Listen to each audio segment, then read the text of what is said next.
What's going on, ladies and gentlemen? Future Knight Eric here, and we have a familiar face with us today, Byron, or as he goes by nowadays, Spell Speed 4 YGO, What up, up guys? and coming Yugi tuber. And today we're having a bit of an interview, look at his deck profile. I have a couple of questions for him, and this is the deck that Byron took and won. What did you win, Byron? Tell us. I won Joe Berg's OTS Championship. Very, very cool. I believe we had just under 60 players, or was it just over 60 players? 58 player tournament. 58 player tournaments. Awesome turnout. And I think it was 6 rounds with top 8 cuts as well. Hey. Yeah, 6 rounds in top 8.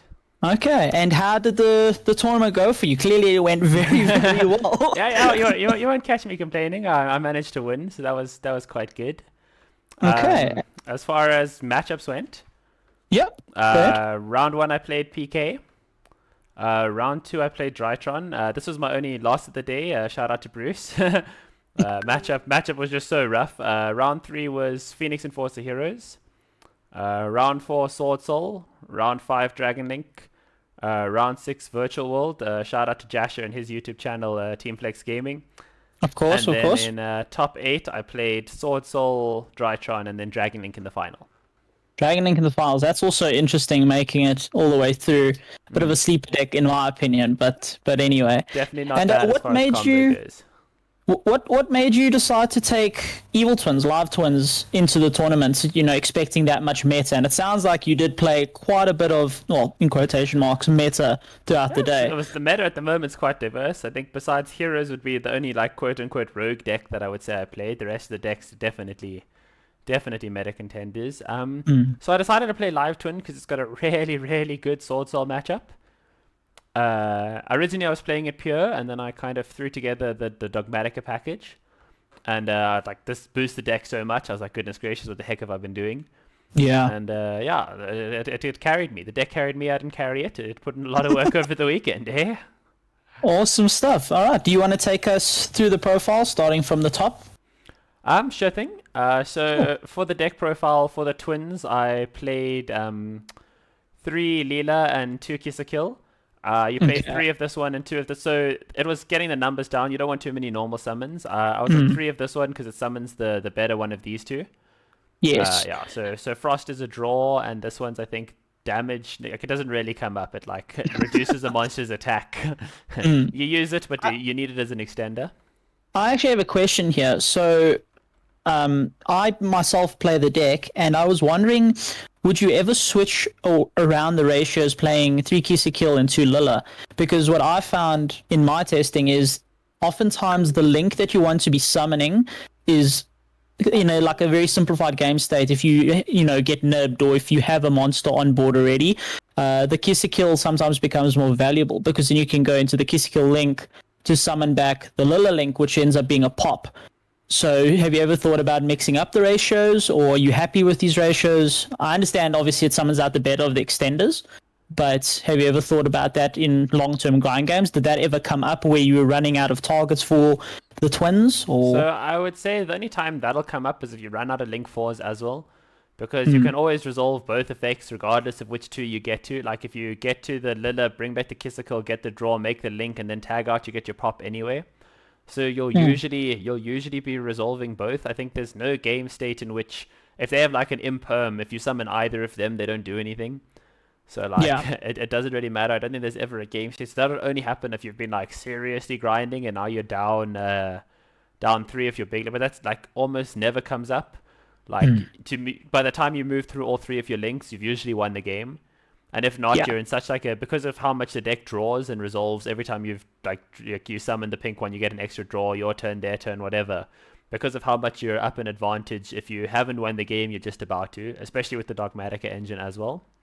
So I don't think I'd change up the ratios. I understand it being maybe the better link at a much later grind state, but with how much you draw, you're more likely to draw into the searches than you are into the twins anyway, because you've summoned them from deck already. So then you can always just dig for which one you're missing. And then as far as starting goes, it is kind of, especially against some of the stronger meta contenders, like Birds or Drytron, or the extra draw is actually really important. You can't be that one less draw is often the reason you don't win the game. So like resolving Frost is actually super, super important for the deck to be able to compete with like a lot of the meta game at the moment. It's crazy that such a, well, it's not really a small effect, but such an effect, something similar to like Scam that you can easily forget. I've found myself hitting them add, and then, oh shit, I have a Frost. Let me draw, and then you draw a hand trap, and it changes, like we were talking about earlier, drawing a hand trap and then not knowing, or holding onto that hand trap for the right point after that ad is very impactful. Oh, I was going to say, if you think about it, the difference between Upstart Goblin and Pot of Greed is one draw. So, literally, I'm just saying, it's a lot. It puts in a lot of work. And you would never play 2 Frost? If you're on the pure version, I probably would, and if you're on Desires, I definitely would.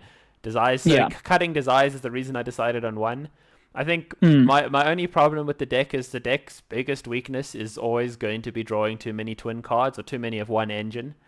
Like that was also the problem I was having with Pure and Desires, because I did test that quite like extensively, but the problem is like I'd resolve Desires and I'd get a hand trap and another twin, and I'm like, this isn't really a +1. If Desires is a hand trap, it's like because another twin in hand doesn't extend you at all. Like, it just winds up being more cards you don't resolve. So I'm like, should I actually, I need to cut this, and I need to play other, because you can't like also cut the engine smaller because you need cards in deck to be able to resolve the engine. Yeah, so I was like, agreed. We needed to find out a better way to play this deck, and that's why we came up with the Dogmatica stuff. Okay, awesome. All right, you can continue on with the spell. Sorry to interject there. No, of course. Whenever you want to ask questions, go for it, my dude. Awesome. Then we were on 2 Life Twin Home. 2, because this is one of your few ways of playing around getting nibbed in the deck. That's quite important. Like opening it's also not bad. It's like one of the only ways your twins extend themselves as well. Like if you open one, if you open 2 of these, it's really bad. If you open 1 of these and 1 of these, you can often play through boards you wouldn't have been able to otherwise. So I think and I'm guessing 2's definitely right. To make sense, like you were saying, you don't want too much engine, but you also want enough engine. Yeah, exactly. Okay. 3 Secret Passways. Best spell in the deck, obviously, because it searches you the monsters or the extenders. Yeah. Then triple Live Twin Sunny Snitch. Obviously really good as well, because if you're missing a starter, it gets a starter. If you get hand trap, you search the appropriate extender. Yeah, and the burn is very underrated. Wasn't underrated at all. It was put in huge work.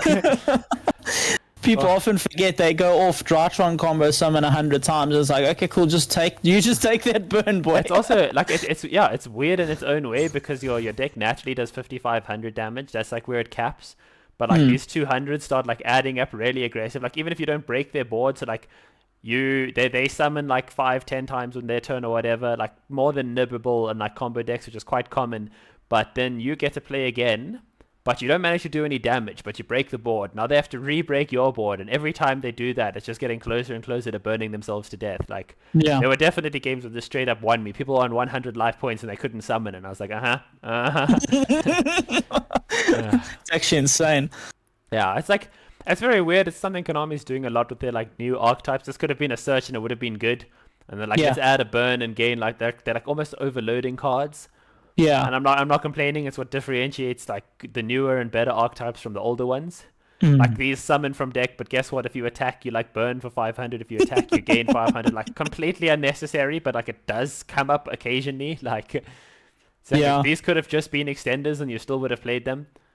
But the fact that this one's a draw is also nuts. Like, just overloading cards to make them, a better appeal, so people pick them up in case the lolly waifu aspect wasn't enough. True. But it makes for really fun Yu-Gi-Oh! Because you're sitting there like, flip, this interaction's never come up before, but it won me a game. For example, in my top 8 matchup against Drytron, our life points were really close, but I summoned both of these in defense mode in time, and now I needed to declare an attack because I was up on like a little bit of life points from the previous turn, and just declaring an attack would put him so far behind he couldn't pull it back, and I was like, this is insane, actually. Wow. Very, very cool. Next up, one of the big ones, I think mandatory to play just because, okay, so my opinion, this deck's like got a lot going for it, but the best effect in the deck is this card Send.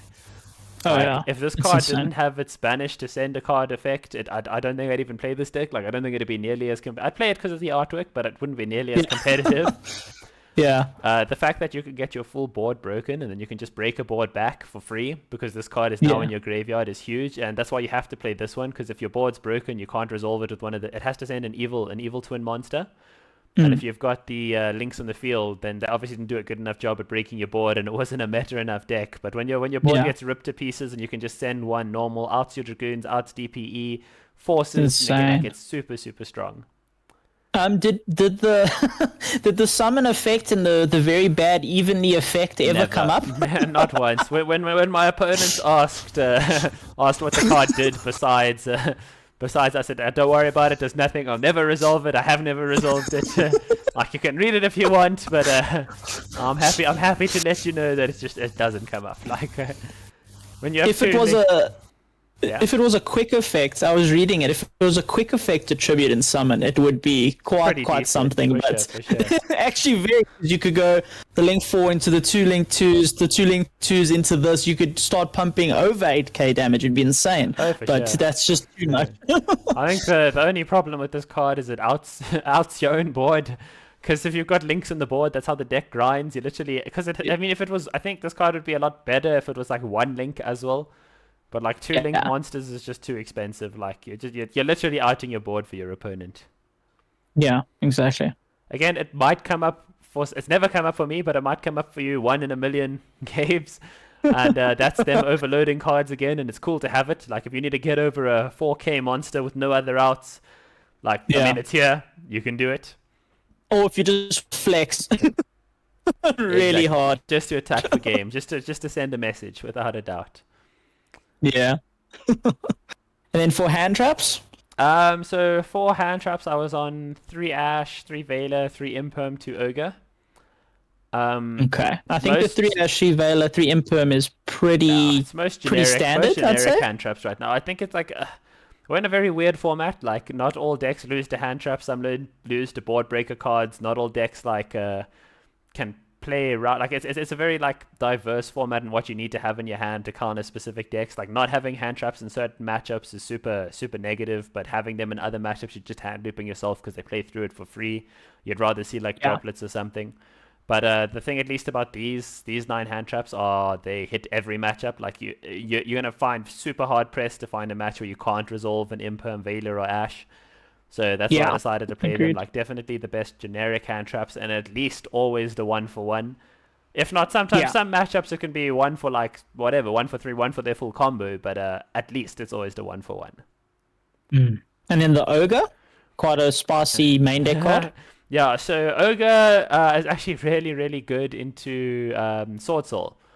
So when Yeah. you Ogre their synchros and they get I mean, you Ogre the monster, they summon any of their normals, except for obviously Ecclesia, you summon whatever its specials, but they lose the monster and then they can't synchro because they're just sitting on the token.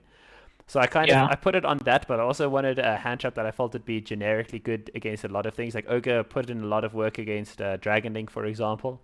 Like hitting their boot sector with Ogre can set them quite far behind, especially if they're not playing around it.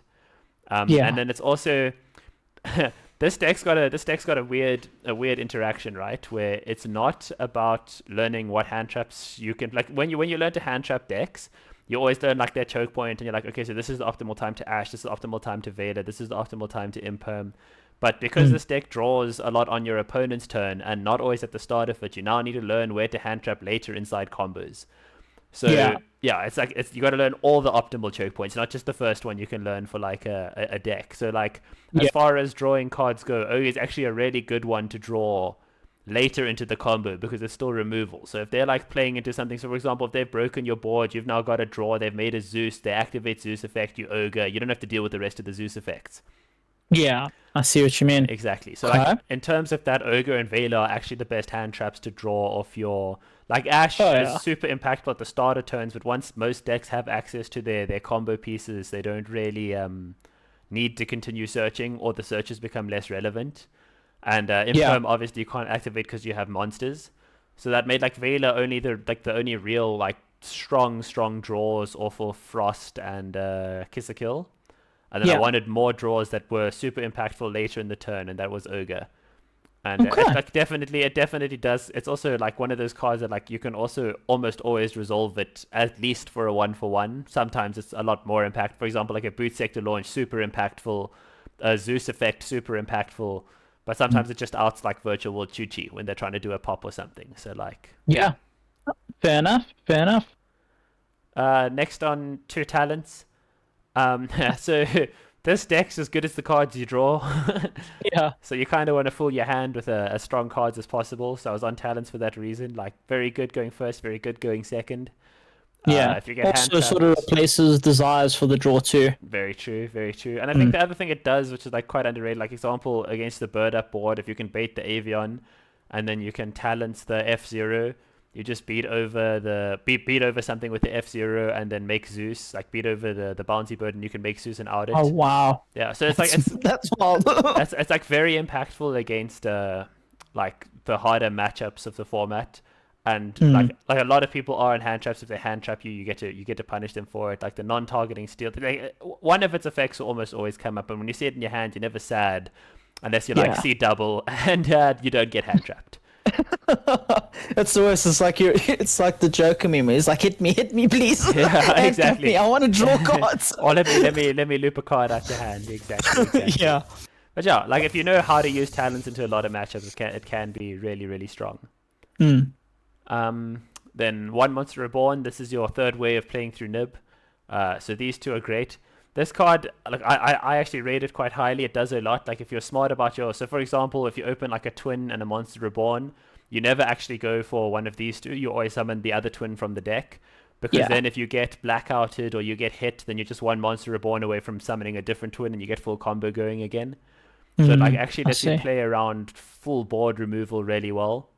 The other thing it's really good is like as far as top decks go, because this card is one card full combo off a top deck, especially with regards to you can like straight up reborn your links instead of having to reborn the little ones, but you can also Yeah. reborn your dogmatic apat, like reborning Ecclesia and getting a punishment is also super strong in like a 0 game state.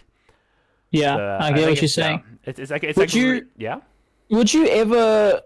Well, I know you and I have spoken behind the scenes, and we've spoken about the live twin trap that Monster Reborn's one of the links, or actually it doesn't Monster Reborn a link. It Monster Reborn's any live twin or evil twin, and then I believe it immediately links.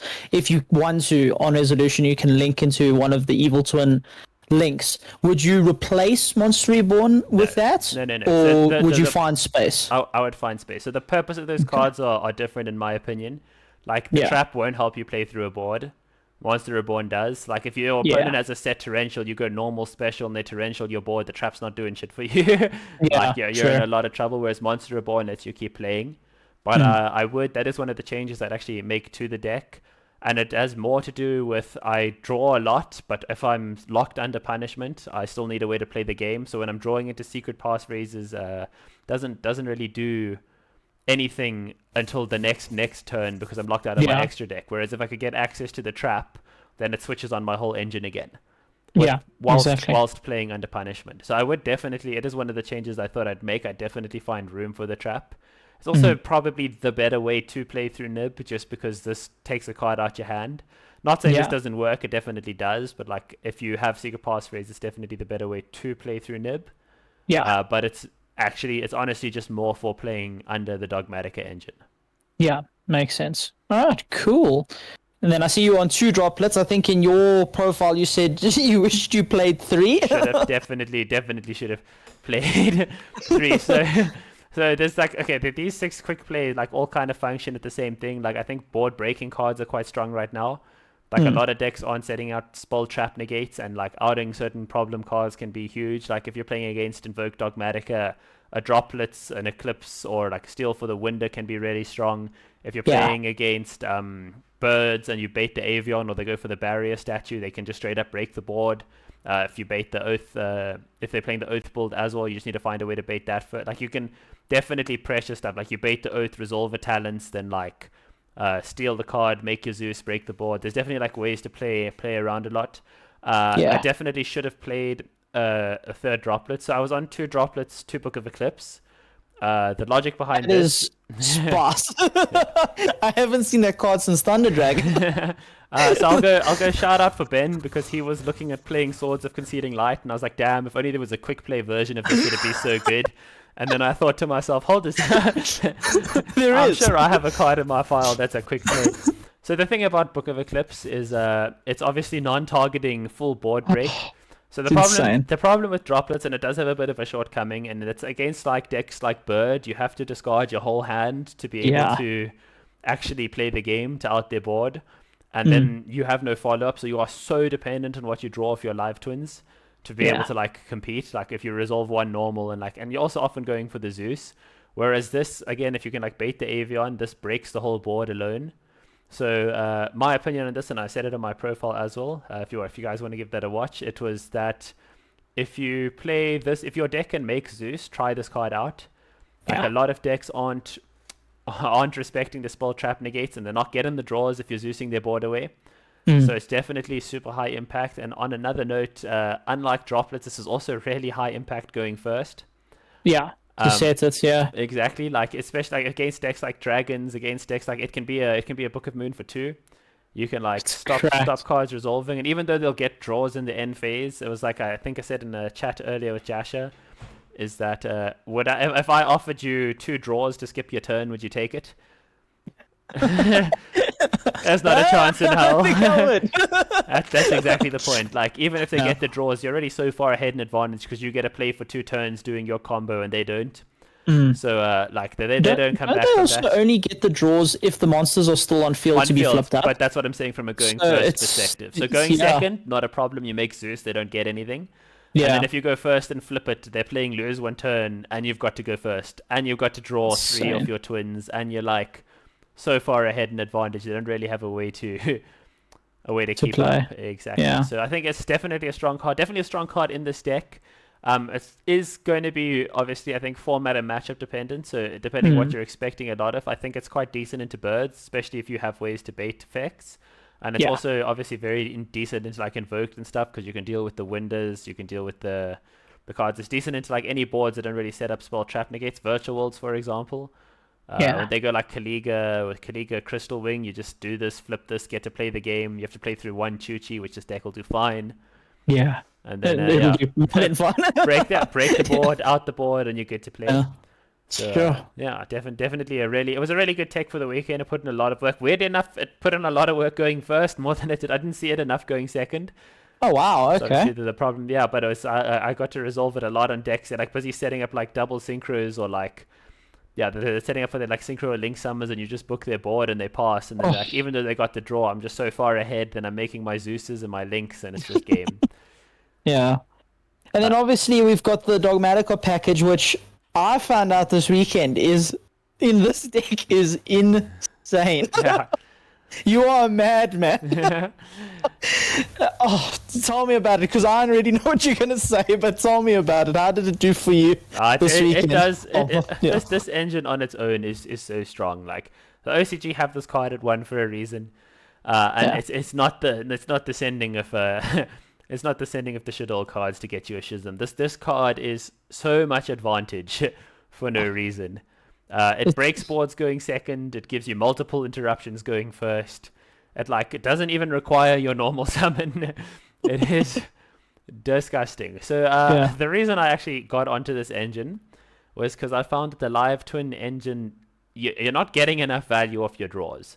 Yeah. Like you can draw more into live twin stuff and it doesn't really do much. You can draw into hand traps, but those are just 1-for-1s. But when you top deck a servant of a twin, like when your deck starts sending into this stuff, it feels so good. Yeah, your deck gets a lot stronger. Draw and you pick up the servant. It's like, oh my god. And this engine also has a really, really big second benefit in that it almost reduces your bricking to 0. Because if you open no twins, if you open just hand traps on your Dogmatica engine, it can operate as a self-sustained engine as well. That's also why I'm on the double Ecclesia, double punishment. So my game plan off this is if I can, I'll try send a Titanic Lad to get the second Ecclesia summon to search another punishment. So it gives the engine itself. It gives this little engine its own little grind loop as is. So you can play the game without. And I won I think 2 games without seeing a single twin. You just Oh play it wow. with just the Wow. Dogmatica engine. But if I don't see twins, I'm playing Dogmatica, hand trap, flip and drop. Like it is strong. It's It's really strong. And also I've found what's super interesting is if you go full live twin combo and you have the servant or the ecclesia even, what ends up happening is if you don't resolve either the link 4 or the punishment next turn, it's almost guaranteed you're going to OTK because it's you usually can. guaranteed anyway. Yeah, it's insane just because of the fleur de lis, and it's Mm. just it makes like you said, you're often doing 5-5 a turn, and just this engine alone, like if you top deck Nadir, if you top deck Ecclesia, you're now going from 5-5 and you're now doing game Yeah, more I was than gonna game. say the joy of it is if you top deck Fleer, it's game. Like so, it was another question somebody had for me is like why play this over certain other going first engines, and that's this format. If you stun your opponent, you really do want to be able to kill them. Yeah, Like it's not a format where you're like, okay, I've resolved my draw. Drytron doesn't play a turn. Now let me set up a yeah, pop and a draw. Like you want to be able to put game on board really aggressively, and the 5-5's not enough. And obviously this engine gives you the extra monsters you need to be able to put the damage on board. And it can yeah, be as simple as like 5-5 plus a fear flare is already game. Like yeah. that's literally 8k on board. Like it's and when you see these, it's even more. Mm, So it's definitely, insane. yeah, it definitely like complements the deck very well. I think in its own way, if you can find decks that abuse this engine well at the moment, you're like you can get away with a lot. Mm, Like normal summon Alistair's been around for ages. Normal summon Alistair backed up with a Nadir is a whole other deck. yeah, So definitely, probably it's definitely the strongest engine in the game, like easily. non-negotiably. Yeah. Yeah. All right, and then moving on to the extra deck, you've already explained the Ash Dragon. That's why you play two. It's because you value the grind and the searching so Yes, much. yes, for sure, for Um, sure. so what I've seen or thought of is, would you cut one of the Ash Dragons for any other card? I was thinking maybe something like Unicorn. I know in a simplified game state, if you don't see the Nadir engine and you've gone into Link 4, you've summoned your two Link 2s, and you top deck a live twin, for instance, and you're in a very simple game state where you've got hand traps and a live twin. Often I feel like if you normal the live twin, link one of the Link 2s and the live twin into a Unicorn, you can get a co-link draw, bounce, and you make the one evil twin live to summon back the other. So would you ever think of considering cutting one Ash Dragon for a tech, in quotation marks, card like that? Or are you happy with the two, like you said, being able to grind? So it wouldn't be the Ash Dragon that I cut. I think the fact that look, it's again, this is like personal opinion, Yeah, but it's a lot to do with the fact that I've played this game and won with just the Nadir engine.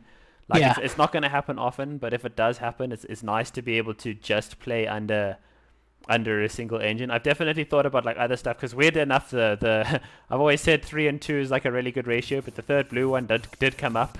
Like I literally Oh, okay. I went through my entire engine playing a game. We were just grinding, and I got a normal, and I was like, shit, I need another summon. So there might be things I change in terms of that. I think my opinion with the unicorn is it can be good, but like the cards you're discarding are usually, I want to say, almost decent. Like you don't want to discard a Yeah, hand cap for a draw.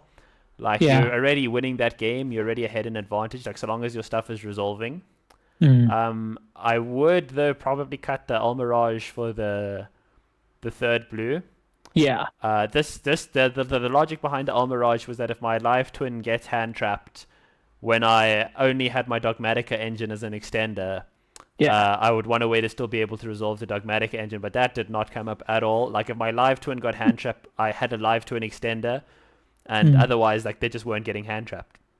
Yeah. So it Okay. depends on the game state. As far as the rest of this goes, it's like pretty self-explanatory. Standard. Like that's Yeah. pretty much the best. Gachi over Sky Cavalry 100% just because the bike plays Really? around. Yeah, not Sure. not even close. The amount of times like you're sitting there, you're trying to break a virtual world board. They've got choochie pops, they've got monsters on board. Now you like summon two twins, but you have the extender. So if they stop popping your monsters, you're just going to extend through anyway. So they're holding the pops, and you just make gachi, and then they've broken their own board, and you're like, yeah, sorted.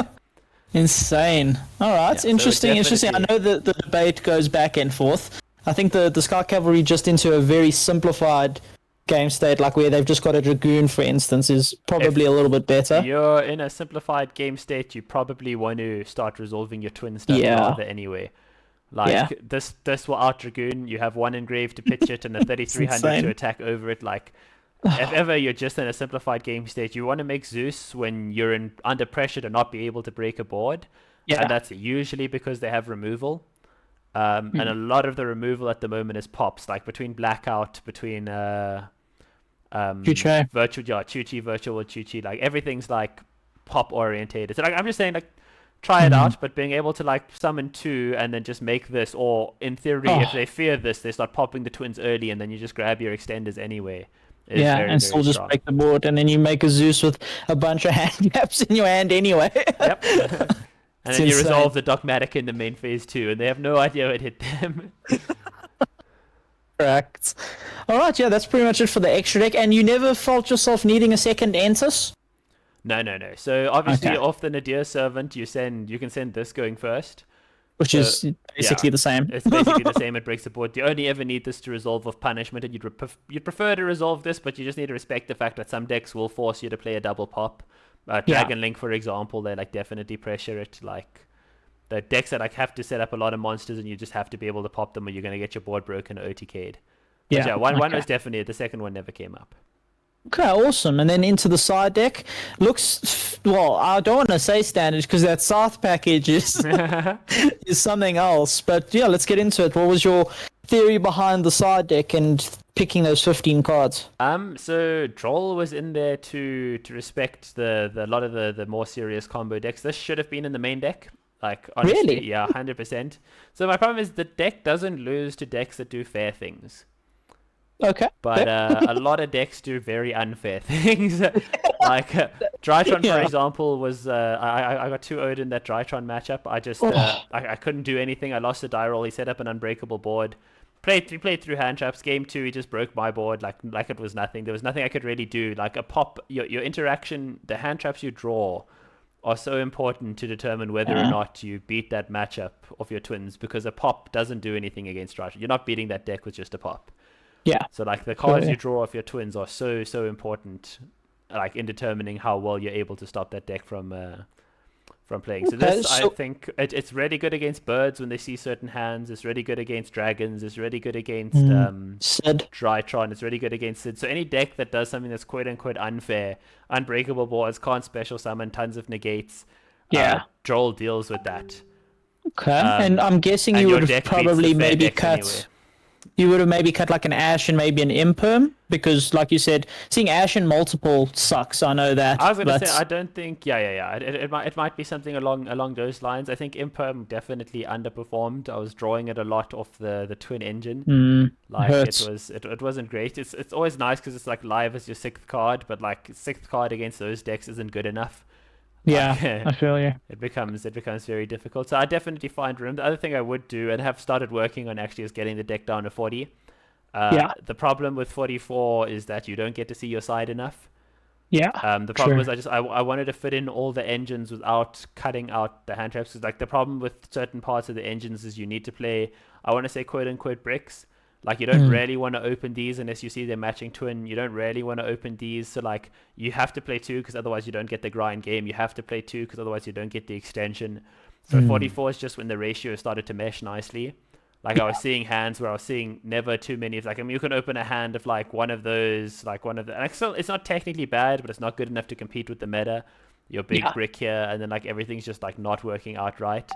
Whereas if you start playing like bigger numbers of anything, your odds of opening like a hand trap with a starter starts going, I want to say like up a bit, you get more variety in your hands. Yeah. So not that I see your what odds you of mean. seeing these cards are better, it's that you have odds of seeing a lot of more different cards in your hand, be it like 3 hand traps and a starter, or 3 hand traps and a Nadir, or just Nadir, Yeah. that and a hand trap. It becomes like a lot more impactful. Okay. But yeah, I would work it down to 40 just so the draws, and that's back row removal. A lot of it. Evenly super underrated this format. It's not I just agree. back row removal, it's a board breaker, and like a lot of people on the Sky Prison card. Oh yeah. Yeah, It's an insane card. it's such a good card, but like Evenly says no to that as well. So True. definitely. Quick question. I see. Oftentimes, I see in your deck profiles you like to main deck at least 1 or 2 back row removal. What stopped you from doing that this time? Like maybe 2 cosmics in the main. Is it just because of the value you get off Nadir and being able to send cards that then So, okay, all So I was gonna right. say, yeah, the thing is also I don't think mine is all that played at the moment. Like I Oh yeah. think the thing is also if you like look at like when I was having that conversation with Jasha, we were talking about how uh Sword Soul has currently like Yes. shaken up it's a meta defining deck, not because it's the best deck of the format, not at all, but it Yeah. wrecks Rogue. Oh yeah. Like I don't the Sword Soul ceiling is very low, but its consistency is really high. Mm. But what Sword Soul does to rogue decks with Blackout, it's kind of like what Salaman Great used to do. Like you couldn't Yeah. play like Geist in that format because you're gonna go Geist set 2 and they're gonna end phase like a raw Rage pop. rage pop 2, and then Yeah. you're like, nah, it's exactly the same again. So like, if you wanted to play like mine or whatever, Sword Soul will destroy you every turn. You're Yeah. gonna have to be dealing with Blackout and like those kind of things. If you want to play Geist, so the meta defining thing is that Sword Soul punishes rogue and specifically slower back row decks Mm. quite a lot. And Yeah. then I didn't feel like back row hate in the main was going to be necessary because so long as there's a lot of Sword Soul players, the odds of me playing those decks closer to top cut are very, very slim. Yeah. I see what you mean. So Okay, makes sense. not to disrespect them entirely. You still have to have outs. Like you don't want to take your game one loss against mine and then game two loss against Geist and then call it a day. Yeah, I see Uh, what you mean. but And yeah. then I'm guessing you're running two and two just for diversity and also potentially maybe crossouts being a threat. Yes, it was actually because I think Cosmic's probably so I don't like playing non-mass removal. Like mass removal is the reason why back row decks aren't like broken. Like Yeah. if you play like no deck really can like look down 3 strike and be like I'm gonna play through that. Like strike is such a strong card. Oh, DPE yeah. there's a lot of like Ice Dragon's Prison's a strong card. There's a lot of like super strong traps at the moment in the format. Hmm. And like disrespecting that is like an easy way to take like cheap losses. So I Yeah. thought Twin was probably I want to say that the better into those kind of matchups. But at the same Hmm. time, if you're playing against mine and they set up field barrier, or you're playing against that, you want to be able to see your cosmics to be able to out those kind of cards. And like for Okay. example, mine matchup even is not great because they're gonna put a wobbler or something on your side of the field, and you can't resolve this anyway. Yeah. So like, yeah, you really did You want me to really have it. fear that mine matchup, I've eh? it's not that I fear mine as a matchup as a whole. I fear mine as a card, and I think yeah, like out of Yeah. your mind not to. Like if you're playing against a Sky Striker player and they drop a mine on your board and they just start like pressuring you, like it hurts. Oh, Like it's or yeah. dinos do it. Like disrespecting mine as a card is like a as what it definitely should be banned. Like what it does is super Oh, unfair. You can break a board, slap a mine down, and then like nobody can play Yu-Gi-Oh. yeah, exactly. It's So insane. yeah. And then speaking of crossouts, I see for all your hand traps you're playing, you didn't decide to play it at all? No called by even? Any reason for Um, that? yeah, so I didn't find that the cards were impactful enough going second. Like, Okay. so the twin engine itself actually plays your hand traps really well because, like, any combinations of these and these, so you see Yeah. your main, or any combinations of, so long as they're different cards and not two of the normals, you wind up playing through hand traps very well. So if they imperm you, if they value you, you don't really care. Like, that's what these Yeah. extenders are for. Um, and then called by is like pretty decent. It's just at the moment, I prefer called. A lot of the decks right now are set up very strong, very unbreakable boards, and I prefer called by and like grindier metas, just Yeah. because if you draw it as your sixth card, it still does like a lot of damage. So definitely Okay. like play it if you're playing combo. This deck doesn't need it to combo through cards, and then like seeing called by against birds is bad. Seeing called by against like going first is fine, but going second is just not as impactful as stuff like droplets or eclipse Mm. or the enemy controllers. Okay. Understandable. All right. And then the scythe package. Yeah. How did that do over the tournament? MVP. Sure. So It's so wild. When I saw it on your deck profile, which will be linked down in the description, I was like, okay, that's something. So the logic behind this is you kind of need. I know like a lot of people will like order anti-spell, but you kind of need unfair cards for going first. Yeah. And DPE Dagda is one way to get there. But this is Yeah. another. You do get a draw or two, but seeing this is actually the only reason I also beat Drytron in Top Cut. Oh wow. I opened my twins, I drew the Scythe, and my opinion always you don't really want to play this kind of package unless you have a way to pop the Scythe. I'm siding in 4 Yeah. cards, not 3 that are good. So I Yeah. popped the Scythe with my twin and hoped for the best. He set up like the ritual that can't be targeted, that like 4K one, and then I just got rid of that yeah. trouble Sunny and then went for game. Yeah, it doesn't matter. Exactly. So Sure. super like I want to say impactful of everything. It also won me the finals against Dragon Link. It won me like having cards decide going first. I think are very strong, especially when these cards don't really like interact well with the cards that are good to like side against this deck. Like if you want to like side in Evenlies or back row removal or Kaijus or stuff, none of that really interacts well with Scythe. The only thing that I could argue would be good is droplets because you can hit both the Link and the Scythe, but nobody ever expects the Scythe. So for example, in the finals against Dragon Link as well, he dropleted my Link 4 and then I resolved the Scythe. Just because he wasn't expecting that as the back row, especially when you have the punishments and they're expecting to be punishmented or even the enemy controllers, anything else they've seen in a previous game, and then Scythe will hit the board and they'll just be like, oops. Yeah, sure. And I'm guessing the 2 Lanciers because, I mean, space and also you have the Sanctums if you really need to resolve one. Exactly. It gives you more Sanctum targets, and it's still quite a decent hand trap against things like birds. So Lanciers, I got a theory for it. It's you don't want to put in Lancier when birds are going second into you, because that deck becomes Zeus Turbo. Then like Nib's really good. But Lancier, when birds are going first, can be really good. Like they can open hands that are super tri-focused, and if they don't open those hands, at the very least you stop, I want to say, the degenerate part of the deck. Like summoning the Link 3, the Seamorg Link, and making their board untargetable, not fair. Summoning a barrier statue or the Omni, not fair. So this like deals with that part of the deck. You now just need to play through things that bounce and like one monster negate. So again, like it's strong.